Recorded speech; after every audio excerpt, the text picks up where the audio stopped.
Programme time line सां गॾु आऊं आहियां असद मुमताज़ रेड। नाज़रीन, वफ़ाक़ी बजट 2020 ऐं 2021 जी सर्वे रिपोर्ट अॼु मुशीर ख़ज़ाना हफ़ीज़ शेख पंहिंजी टीम सां गॾु पेश कई आहे। सर्वे रिपोर्ट में ॿुधायो वियो आहे त कोरोना जे करे मुल्की मैशत खे कापारी धकु थियो आहे, जंहिंजे करे 3000 अरब जो नुक़सानु पियो आहे ऐं FBR जी जेका टैक्स वसूली आहे उन में बि 800 अरब जी घटिताई थी आहे। हफ़ीज़ शेख ॿुधायो त असां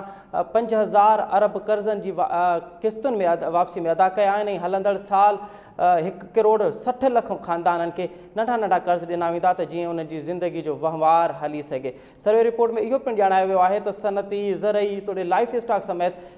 कोई बि शोबो पंहिंजो मुक़ररु कयल हदफ़ पूरो नाहे करे सघियो, जंहिंजे करे आम वहापे जी शयूं जेके आहिनि उहे महांगियूं थींदियूं ऐं ईंदड़ ॾींहंनि में को महांगाई जो तूफ़ान हूंदो उन में पिणु इज़ाफ़ो थींदो। इन तमामु तर वहिंवार ते ॻाल्हायूं था त इन कोरोना सटियल मैशत में हिकु बजट जी जोड़ जेका आहे इन जा ईंदड़ ॾींहंनि में कहिड़ा असर थींदा। हिन वक़्तु असां सां गॾु प्रोग्राम में शरीक गुफ़्तगू आहे मुल्क जो नालियारो माशी माहिर ऐं चैम्बर ऑफ कॉमर्स जो अॻूणो सदर जनाब इश्तियाक बेग साहब। इश्तियाक बेग साहब, अस्सलाम वालेकुम। अस्सलाम वालेकुम जी। अच्छा इश्तियाक बेग साहब, ये बताइए कि FBR ने 800 अरब की जो उसकी टैक्स कलेक्शन है उसमें भी कमी आई है, कोई भी शोबा जो है वो उसने अपना मुकर्रर किया हुआ हदफ पूरा नहीं कर पाया, तो आने वाले दिनों में आप कैसे देख रहे हैं मुल्क की मैशत को? सर देखिए, आज पाकिस्तान की तारीख का बहुत ही सैड डे है, क्योंकि मुशीर ख़ज़ाना ने आज जो सर्वे पेश किया है, मतलब लास्ट ईयर की हमारी परफॉर्मेंस क्या रही है, वो इतनी पुअर परफॉर्मेंस है कि पाकिस्तान की तारीख में कभी इतनी गंदी परफॉर्मेंस हमारी नहीं रही। और जिस तरह आपने अपनी इंट्रो में किया है कि हमने अपना कोई हदफ भी जो था वो हम उसको हासिल करने में नाकाम रहे, मगर हुकूमत को जी एक बहुत अच्छा बहाना मिल गया,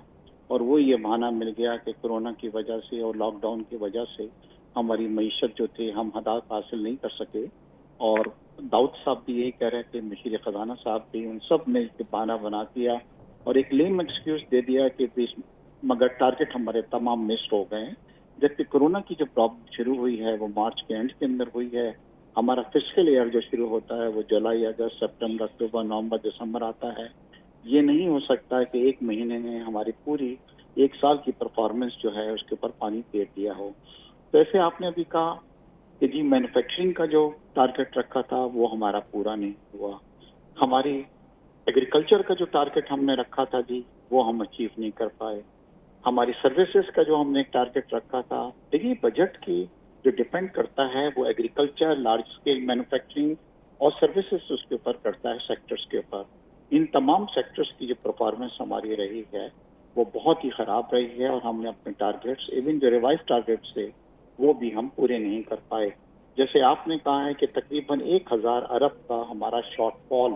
आया है, और ये रेवेन्यू जो है वो हम अचीव नहीं कर सके। जब मियां नवाज शरीफ साहब को घर भेजा गया तो उस वक्त 4000 अरब की रिकॉर्ड जो थी वो कलेक्शन हुई थी। उसके बाद 5500 अरब का टारगेट रखा गया हुआ था, जो 5000 भी नहीं पूरा हुआ है, और उसके ऊपर भी हम अचीव नहीं कर सके। हालात जो मैं देख रहा हूँ, कोई शॉर्टफॉल जो आ रहा है रेवेन्यू का, और सबसे बड़ी चीज ये हो रही है कि आने वाले साल के अंदर जो हमारी रेमिटेंसेस आ रही हैं, जो पाकिस्तान की बैकबोन गिनी जाती है, उसमें वर्ल्ड बैंक ने भी कहा, IMF ने भी कहा है कि 20 से 25% की कमी आएगी। हमारी सबसे ज्यादा जो परफॉर्मेंस बुरी रही है मेरे भाई, वो हमारी रही है एक्सपोर्ट्स की। सिर्फ 2 महीनों में शॉर्टफॉल जो एक्सपोर्ट्स में आया है, मई में 37% का शॉर्टफॉल आया है, अप्रैल में 54% का शॉर्टफॉल आया है, और बाद में रज़ाक दाऊद साहब ये कहते हैं कि इंशाल्लाह हम अगले साल जो हैं देखेंगे कि हम हमारी एक्सपोर्ट्स जो है वो बेहतरी की तरफ जाएगी और हम इजाफा कर देंगे, जिसके अंदर मैं बिल्कुल उनसे एग्री नहीं करता। मेरे ख्याल से हमें तैयारी करनी चाहिए अगले साल के लिए। हाँ, आने वाला जो साल है वो इस साल से भी ज्यादा खतरनाक होगा। मगर देखिए, जब हमारी GDP, जब मियां नवाज शरीफ साहब गए थे तो उस वक्त हुकूमत की 5.8% GDP आई थी, जो 13 ईयर्स में सबसे हाईएस्ट थी। हम इस बार जो GDP है, हुकूमत गलत आदात देती रही, हमें ये बताती रही कि हम 4% पे जा रहे हैं, 3.5% पे जा रहे हैं, 3.3 पे जा रहे हैं, 2.9 पे। कल खबरें ये आई हैं कि ये तमाम आदात शुमार जो है ये भी हमें गलत बतलाए गए हैं, बल्कि GDP जो है वो इस वक्त 1.5-2% से भी ज्यादा इस साल हम अचीव नहीं कर सके, और आने वाले साल में 1.5% हमारी GDP माइनस जाएगी। اور ہمیں پھر سنہرے خواب یہ دکھائے جا رہے ہیں داؤد صاحب اور یہ کہ جناب انشاءاللہ اگلے سال جو ہے ہماری ہر چیز اچھی ہو جائے گی. میرے خیال سے ہمیں ٹف ٹائم کے لیے اس وقت رہنا بالکل چاہیے کیونکہ بالکل کسی صحیح سیکٹر میں ہمیں اچھا صحیح پرفارم نہیں کیا. اشتیاق بیگ صاحب یہ بتائیے کہ آپ جو بتا رہے ہیں کہ آنے والے جو دن ہیں وہ بھی بہتر نہیں رہیں گے، تو کیا حکومت ایک مرتبہ پھر آئی ایم ایف اور دیگر اداروں کے پاس جائے گی اور پھر ایک قرض کی جو ملک جو ہے پھر ایک مرتبہ پھر قرض لینے اور قرض دینے کی اس چکروں میں پڑا رہے گا؟ دیکھیے قرض لینا میرے نزدیک ملک جو ہیں وہ قرض لیتے ہیں.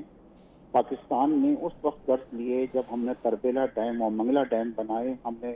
آئی ایم ایف اور ورلڈ بینک سے لیے اور ہم نے جو جس مدت کے لیے تھے ان سے پہلے ہم نے ان کو پے کر دیے. نواز شریف صاحب کی بھی جب حکومت تھی اس میں بڑے اماؤنٹ قرض لیے گئے مگر آپ نے دیکھا کہ 12,000 میگا واٹ بجلی ان سے کارخانے لگے. آپ نے یہ دیکھا کہ 2,000 کلومیٹر سے ہائی وے تو موٹر ویز جو تھے وہ اس کے اندر بنے اور آپ نے دیکھا تھا کہ کس رفتار سے بزنس ایکٹیویٹیز ہو رہی تھی مطلب تمام، جس کی وجہ سے 5.8% جی ڈی پی جو تھی ہماری آئی تھی. مگر اگر ہم قرضے پروجیکٹس کے لیے نہیں لے رہے بلکہ ہم بجٹ اس لیے ہم قرضے لے رہے ہیں کہ اپنے بجٹ کا سارا اس کو صرف پورا کر سکیں تو میرے خیال سے وہ بہت زیادہ الارمنگ ہوتا ہے کسی بھی کنٹری کے لیے جس سے ایک کارخانے اور نوکریاں نہیں لگتی. کیونکہ کارخانے اور نوکریاں یہ ہوتا ہے کہ وہ خود ہی پروڈیوس کرتے ہیں مطلب ریونیو جو حکومت کو دیتے ہیں جو یہاں پہ نہیں ملے گا. دیکھیے اس وقت ہمارے حکومت کے جتنے بھی یہ مشیر جو بیٹھے ہوئے ہیں یہ صرف بات کر رہے ہیں، دے آر ناٹ کیپیبل. انہوں نے ابھی تک کوئی ڈلیوری نہیں دی ہے مگر اللہ نے ان کو ایک موقع پرووائڈ کر دیا اور انہوں نے اپنی خراب کارکردگی جو جی تھا بالکل وہ ڈال دیا جی ملبہ تمام بالکل کورونا کے اوپر کہ صحیح یہ تمام ہدایت جو ہمارے آؤٹ ہوئے ہیں کورونا کی وجہ سے ہوئے ہیں. جبکہ اگر 2-3 مہینے ہمارے جو فسکل ایئر ہوتا ہے اس کو صحیح نہیں گئے تو 9 مہینے تو ہمارے اچھے ٹھیک جانا چاہیے تھے. اس کا کوئی جواب دینے کو تیار نہیں ہے اور اب ٹھیک کورونا کو ہی یہ دوبارہ ٹھیک بیس بنایا جائے گا ٹھیک اور ہے اگلے سال بھی آپ دیکھ لیں کہ کیا ہوگا. تو میرے خیال سے عوام کو تیار رہنا چاہیے. ایک بالکل بہت سخت آ رہا ہے جس کے اندر امپلائمنٹ بڑھے گی، جس کے اندر پاورٹی بڑھے گی، جس کے اندر انفلیشن ہمارا بڑھے گا، جس کے اندر چیزوں کے پرائزز جو ہیں اوپر جائیں گے. اور جی میرا سمجھ میں نہیں آ رہا کہ کس طریقے سے یہ سچویشن کو انسان کوپ آن- کرے گا. 60,000 آنے والے ہمارے دن جو ہیں ورکرز وہ جو ہیں اور دبئی کے اندر بیٹھے بہت ہوئے بدتر ہیں. ہوں گے. مرزا صاحب 30,000 ورکرز ہمارے مرزا سعودیہ میں صاحب بیٹھے ہوئے ہیں جن جی کو بالکل واپس بھیجا جا رہا ہے. یہ کس جگہ آپ ان کو کپائیں گے، کس جگہ کیا صحیح کریں گے؟ وہ جو 1 کروڑ روپے 1 کروڑوں کو نوکری دے رہے تھے، 50 لاکھ کے گھر بن رہے تھے. مجھے نہیں لگتا کہ کوئی چیز بھی اس کو ہم کمپلیٹ کر پائیں گے. اشتیاق بیگ صاحب آپ سمجھتے ہیں مرزا صاحب آپ سمجھتے ہیں کہ جو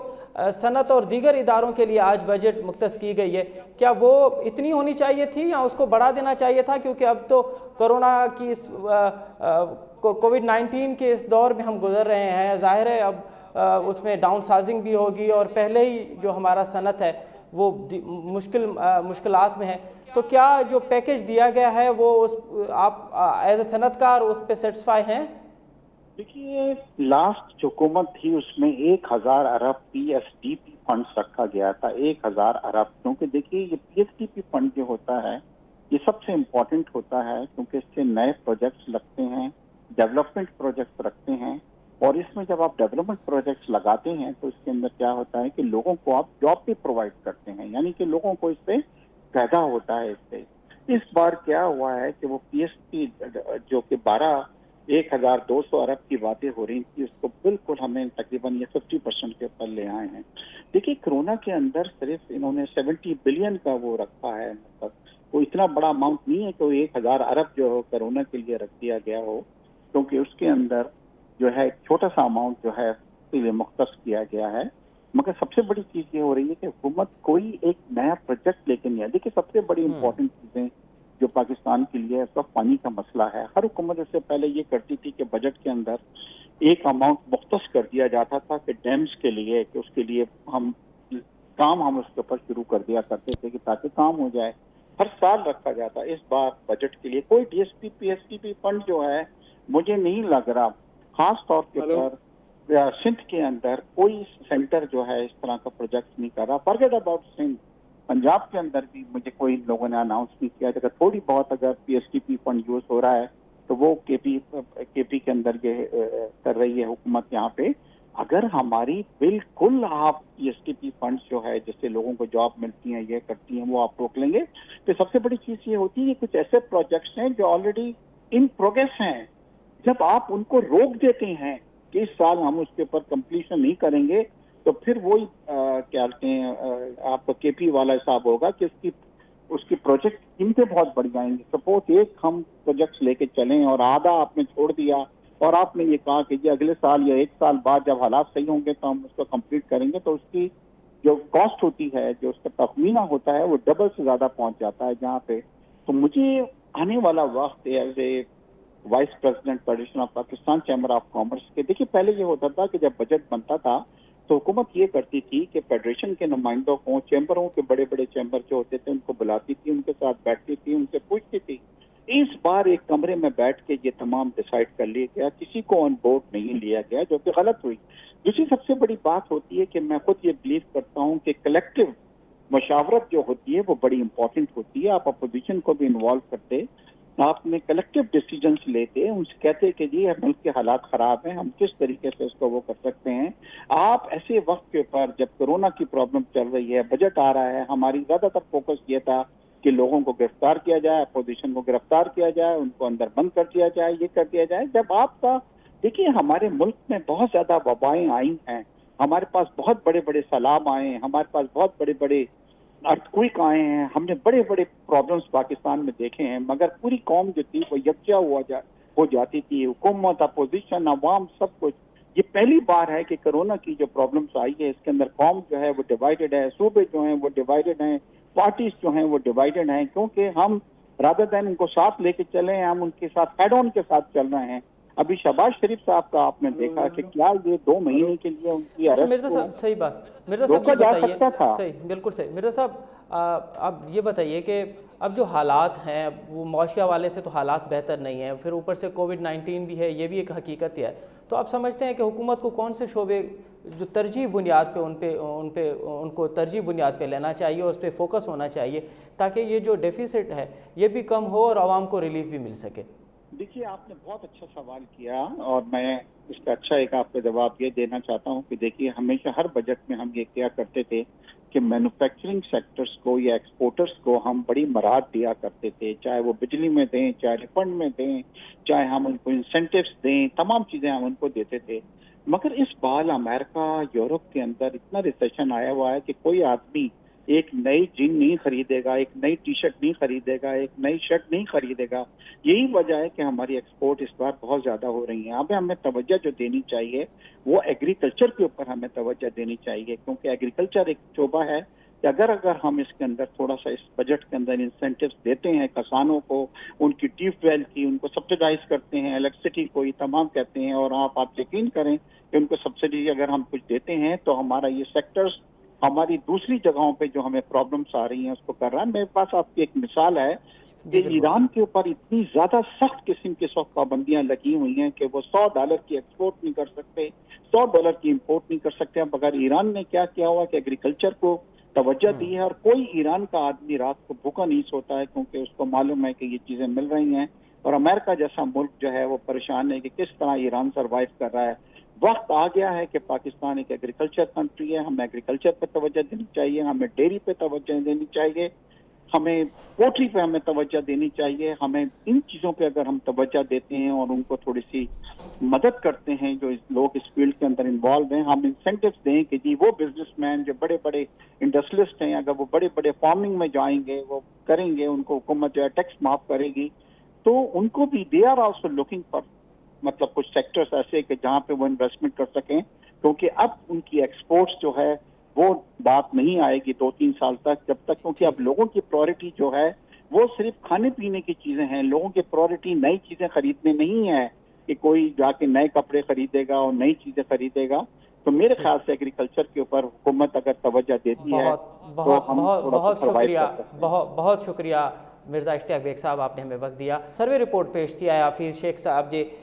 सरबराही में एक कमेटी है, मुआशी कमेटी, उन्होंने सर्वे रिपोर्ट पेश किया है बजट 2020-2021 जी। इन वक्त असां के प्रोग्राम में शामिल किया है मुआशी माहिर जनाब इंजीनियर अब्दुल जब्बार मेमर साहब। जब्बार मेमर साहब अस्सलाम वालेकुम। वालेकुम सलाम। अच्छा जब्बार मेमर साहब इहो ॿुधाइजो त हफ़ीज़ शेख साहब चयो आहे त छाकाणि त कोविड-19 आहे ऐं कोविड-19 जे करे लॉकडाउन वग़ैरह थिया, उन करे जेको असांजो मुक़ररु कयल हदफ़ हो उहो पूरो न थी सघियो आहे। पर असां ॾिसूं था पिया त लॉकडाउन ऐं कोविड-19 त पाकिस्तान में मार्च खां शुरू थियो आहे, त जेका 9 महीननि जी कारकर्दगी रही आहे। अगरि असां मार्च खां हींअर ताईं हटाए बि छॾियूं त जेका 9 महीननि जी कारकर्दगी रही आहे हुकूमत जी मुआशी हवाले सां, छा अव्हां सेटिस्फाई आहियो त उन्हनि खे हिन वक़्त ताईं जेको कुझु करिणो खपे आहे उहो उन्हनि कयो? ॾिसो, जेका बैलेंस शीट ठहंदी आहे कंहिं बि कंपनी जी, पाकिस्तान में हिकिड़ी कंपनी आहे, उन बैलेंस शीट में जेकॾहिं 3 क्वार्टर्स रिपोर्ट थींदा आहिनि, जेकॾहिं 3 क्वार्टर्स जी रिपोर्टिंग जेका आहे सा पॉज़िटिव हूंदी आहे, कंपनी पैसा कमाईंदी आहे, कंपनी सरप्लस में हूंदी आहे, कंपनी वटि कैश अवेलेबल हूंदो आहे, कंपनी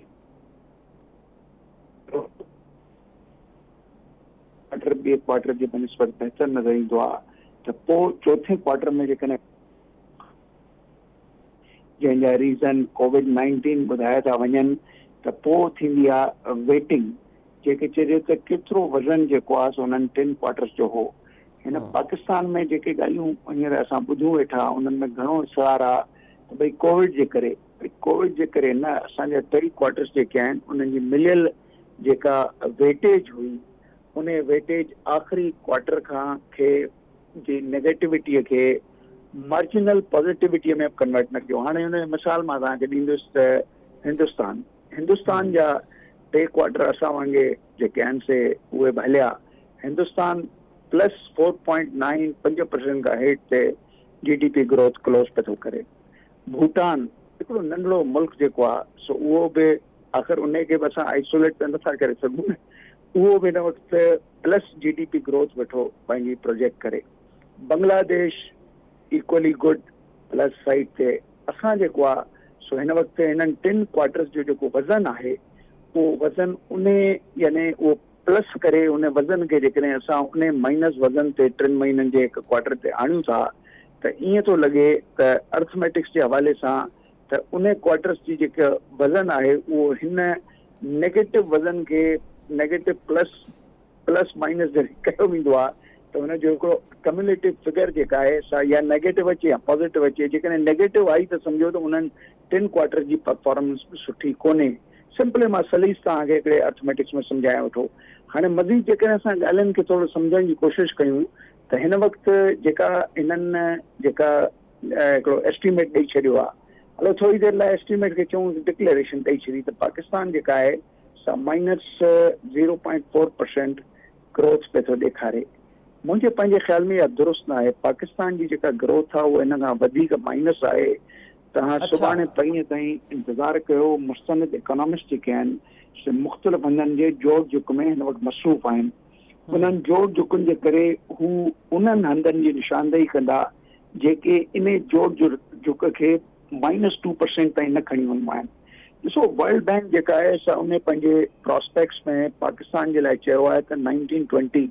जी जेका परफॉर्मेंस आहे पाकिस्तान जी उहा हूंदी -2.6। हाणे वर्ल्ड बैंक असां खां अॻिते -4 ऐं -2.6 जो मतिलबु इहो आहे त -2.2। World Bank Asian Development bank यकीन कयो, मां तव्हांखे हाणे रिलीजियसली इहा ॻाल्हि चवणु थो चाहियां त उन्हनि वटि असांजूं फिगर्स जेके आहिनि से वधीक फिल्टर थी करे मुस्तनिद अथव। उन्हनि वटि असांजे खां वधीक असांजे बारे में असांजे अंगनि अखरनि जी उन्हनि वटि हिकिड़ी क्लासीफाइड हिकिड़ी डिजिटलाइज़ वैल्यूज़ उन्हनि वटि अवेलेबल अथव। हाणे उन्हनि डिजिटलाइज़ेशन उन्हनि इकोनॉमिस्ट जो पूल हिकिड़ो तमामु हिकिड़ो वज़नाइती क़िस्म जो जेको नॉलेज आहे, इल्मु आहे, उहो इल्मु पियो थो चए -2.6। ही चवनि था -0.4। छाकाणि त मुंहिंजो ख़्यालु आहे ही फिगर्स जेके आहिनि पाकिस्तान में अक्सर फिगर्स में जेका फजिंग आहे, हेर फेर थिए थी अंगनि अखरनि में, इहा का नई ॻाल्हि कोन्हे। मूंखे चङी तरह यादि आहे हिते हिकिड़ो शरीफ़ क़िस्म जो माण्हू हूंदो जेको असांजो दोस्त बि आहे, कंहिं ज़माने में वधीक हुन सां मिलंदा हुआसीं। उहो शाहिदकार हूंदो हो, असांजे स्टेट बैंक जो गवर्नर हूंदो हो। उन खां जॾहिं इन क़िस्म जी फेर फारनि जे हवाले सां उन निशानदेही कई कि बाबा ही शयूं दुरुस्त न आहिनि, उते GDP जो अंग अखर वधीक ॾेखारियो वियो हो ऐं जेका फिस्कल डेफिसिट आहे उनखे थोरो पोइते करण जी धके ॾियण जी कोशिशि अच्छा कई सही आख़िर उन माण्हू रिज़ाइन करे हलियो जी वियो जी उन खां पोइ हाणे असां वटि माण्हू जेके अचनि वेठा उहे I am sorry to say that कि हलो ठीकु आहे थोरी देरि लाइ चऊं था क्वालिफाइड ई सही पर क्वालिफाइड माण्हू जेके अचनि था जीअं हाणे IMF मां रज़ा बाकर आयो आहे रज़ा बाकर कहिड़ी मुल्क में को सेंट्रल बैंक जो गवर्नर रहियो आहे IMF जे हिकिड़े नंढनि सन्हनि डेस्कुनि ते रिफॉर्म्स जे हवाले सां कमु कंदड़ पाकिस्तान में को अचे थो त उहो गवर्नर आहे गवर्नर खां सुपर गवर्नर आहे त उहे सभु फिगर्स जे बारे में थोरो घणो एहतियात था कनि त जीअं फिगर्स असांजूं एतिरियूं ख़राबु न अचनि जो थोरो घणो जेको आहे सो IMF जेको आहे उन तरफ़ जेको आहे सो छानबीन करणु छो न करे किथे फिस्कल डेफिसिट जूं ॻाल्हियूं न करे किथे ॿियूं कंडीशन्स न विझे पर उन्हनि खे त असांजे फिगर्स जे बारे में चङी ॼाण आहे तव्हां कुझु बि तरसो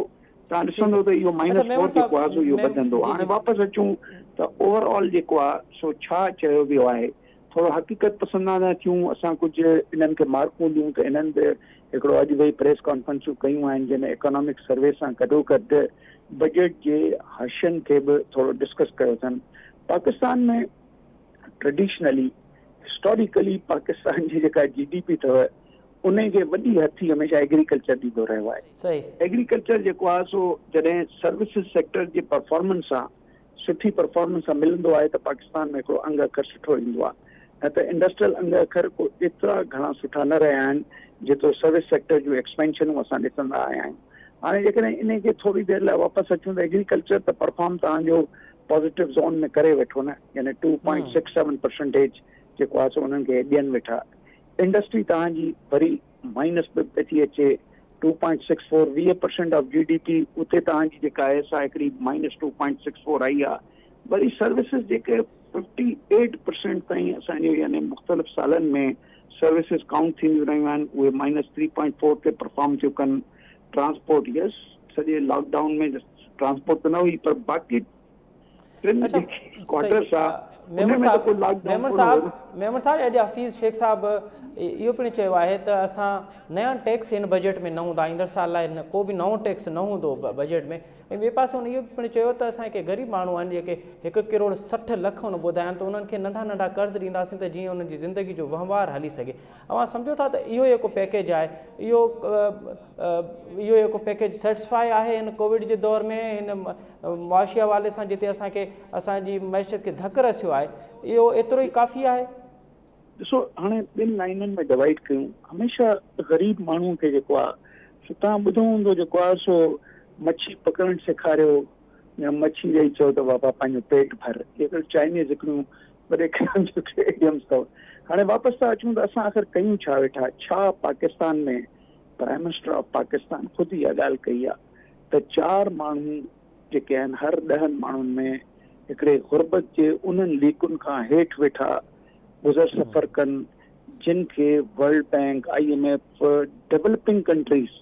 लाइक पाकिस्तान जे हवाले सां हिकिड़ा अंग अखर रखिया आहिनि $2 $1 अ डे उन हवाले सां जेकॾहिं प्राइम मिनिस्टर चए थो त 40 सैकड़ो माण्हू जेके आहिनि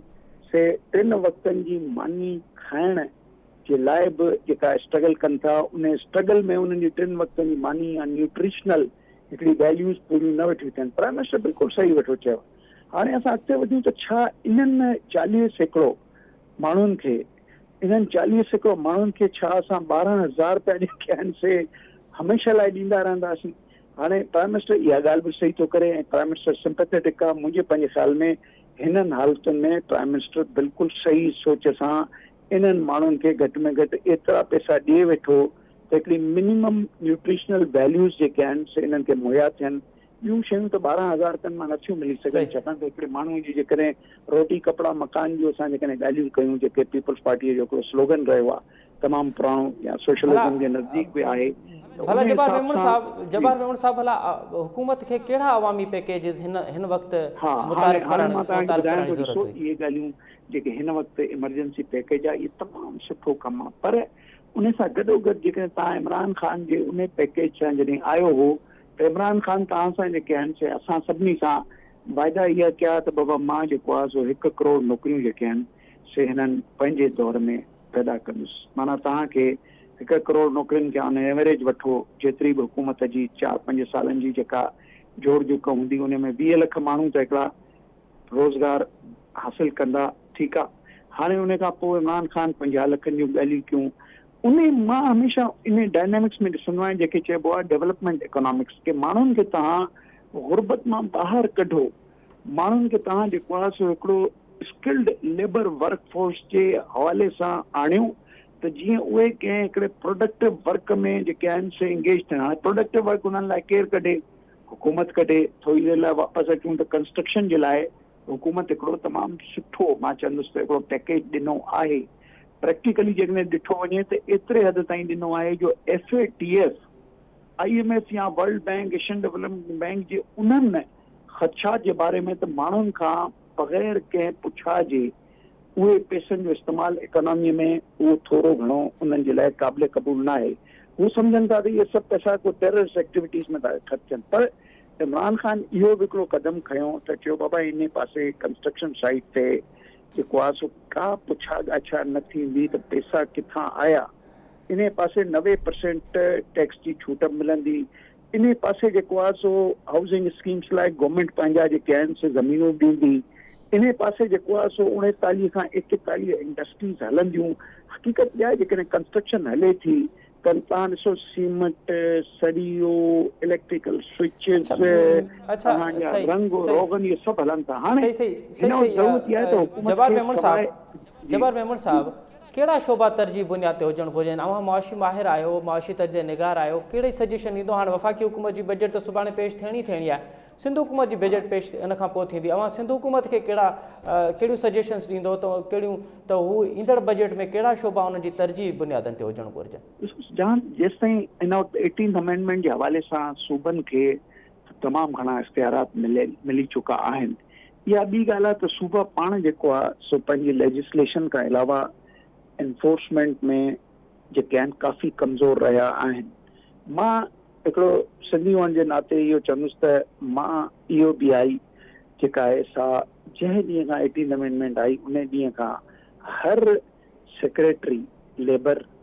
ऐं उन ज़माने में साईं असांजो सैयद सॻोरो असांजो जेको सेक्रेटरी लॉ हूंदो हो उन ॾांहुं अचणु वञणु त महिरबानी करे लेजिस्लेशन कयो त असां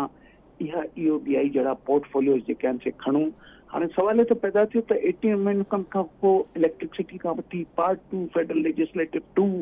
उन खां पोइ जेकॾहिं असां ऑयल एंड गैस तरफ़ अचूं त 158 खां जेका असां सॼो छॾे करे अधु वरितो हलो, अधु वरितोसीं। उन अधु जी जेका आहे सा हिकिड़ी इकोनॉमी रवायती वैल्यूज़ जे हवाले सां पंहिंजे सूबे जे माण्हुनि खे कहिड़ी तरक़ी ॾियारींदासीं। मां तव्हांखे सवले सिंधी में इहो चवंदुसि त हिन वक़्तु 172(3) में असांजी अधु मालिकियत आहे छा ते उन्हनि ज़राइज़ ते जिन खे असां गैस था चऊं, पेट्रोलियम प्रोडक्ट्स था चऊं। अञा ताईं असां सिंध गवर्नमेंट जेको आहे सो उन सिलसिले में न पंहिंजा को नुमाइंदा मोकिले सघी आहे, न पंहिंजी को उन सिलसिले में को जोड़ जुक करे को इकोनॉमिक इंटीग्रेशन करे सघी आहे। हमेशह हिंदुस्तान में तव्हां ॾिसंदव त जेके शयूं लोकल हूंदियूं आहिनि कंहिं बि यानी प्रिफेक्स में सूबे में जेके उन्हनि जा हिकिड़ा वंडियल क़िस्म जा फेडरेटिंग यूनिट्स आहिनि उहे माण्हू उन खे इस्तेमालु कंदा आहिनि एज़ अ टूल। मां तव्हांखे सवले तरीक़े सां ॿुधायां त जेकॾहिं असां वटि SRB आहे, SRB ठही, मां ठाहिण वारनि मां SRB, I was a member of the task force. या SRB असां ठाराई ऐं मुंहिंजे पंहिंजे ख़्याल में परफॉर्मेंस SRB जी सुठी आहे। 125 अरब रुपया जेको आहे सो SRB करे वेठी, पर इन SRB खे टूल पैदा करे हिकिड़ी लोकेशन जेका आहे ऑफ इंडस्ट्रियल ग्रोथ जेकॾहिं असां पाण वटि खणूं त उन जो तरीक़ेकार इहो आहे त SRB जे रेट्स खे पंजाब जे रेट्स जे मुक़ाबले में घटि रखूं, SRB खे अट्रैक्टिव ठाहियूं त माण्हू जेके आहिनि से घटि टैक्स वठंदड़ सूबनि में उन्हनि जी दिलचस्पी इन करे पैदा थींदी आहे छाकाणि त उन्हनि जी प्रॉफिटेबिलिटी वधंदी आहे। त सिंध हुकूमत खे उन खां अलावा पंहिंजो इंफ्रास्ट्रक्चर इंडस्ट्रियल स्टेट्स, हाणे इंडस्ट्रियल स्टेट्स जेके आहिनि उन जो डेवलपमेंट जो कमु जेको आहे सो सरकार वॾी